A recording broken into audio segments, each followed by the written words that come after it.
The gift of listening. Listening with your full attention is a gift you give to those around you.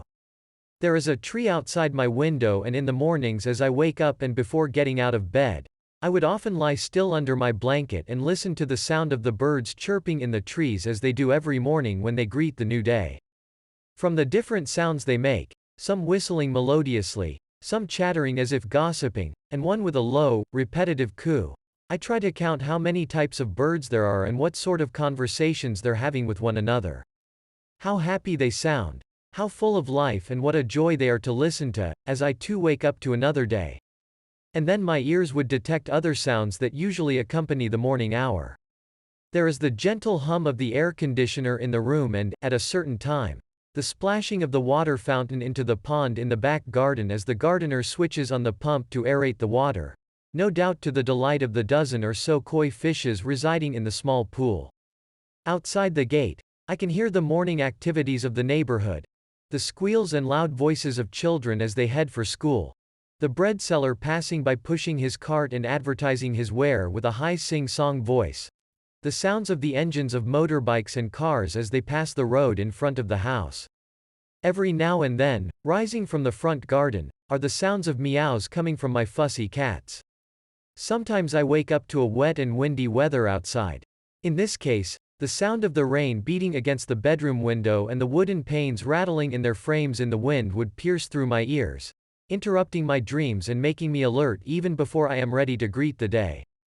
And I imagine behind the closed blinds of the bedroom, some frightful creatures are trying to insistently get into the room through the windows. There is joy in pricking up one's ears and listening to the sounds around us. The world is full of them. Everything makes a sound, and each sound is unique in its own ways. Some are more pleasant than others. Others can be quite painful to the eardrums. Listening to these sounds, however, imagining the objects that produce them, appreciating the texture and the volume the sound makes as it tickles the inside of our ears, is something in which I find a curious delight. It is as if I am trying to capture a moment that is soon lost, a precious thing that too quickly slips from my grasp as the day's activities will soon steal my attention. During this fleeting moment, however, I feel a sense of fulfillment that comes from making a real connection.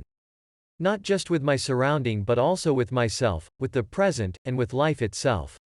And yet, how many of us these days bother to really listen to anything to appreciate the different sounds around us? To be still and at one with them? How many of us turn our attention to the sound of the leaves rustling in the trees, the birds singing, a dog barking somewhere, a baby crying in the night, or perhaps the sound of traffic whizzing in the highway? Really listening, without judging them as noises or things that annoy us, or even cease to be audible to us because we take them for granted. If anything, we live in and create a world full of sounds not for us to listen to, but to provide a constant background noise to accompany our daily life, the way we switch on our television out of habit without bothering to watch it, as if silence is more painful to the ear than the meaningless noise emanating from the bright box in the corner of the room. We hear things without really listening to them. And this includes when other people speak to us. Often their words enter our ears only to disappear like water down the plug hole of a sink, leaving barely any impression.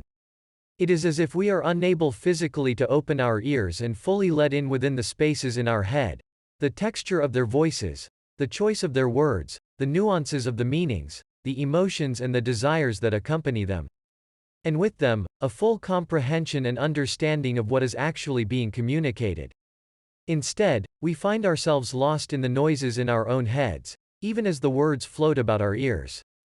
We are distracted by the plans we're making, by the anxiety about what others think of us, by the updates and postings of strangers on Twitter, Facebook and Instagram and the wonderful lives they seem to be having.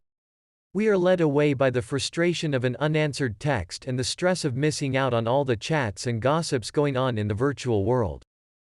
This is a shame. Because as we hang on feverishly to our smartphone in our desperate desire to be constantly connected, we foolishly ignore a real and precious connection that we could be making. One with the world around us, and the feeling that we're really present in the world. More importantly, even as we connect with a world that exists in the palm of our hand, we're missing out on the real connection with another person sitting before us. A living being whose existence, if we bother to properly acknowledge by listening to them, can make us fully connected, not just with each other, but with our own selves. And by doing so, we miss out on one of life's greatest gifts. A gift you give to others and also to yourself. Which is your presence.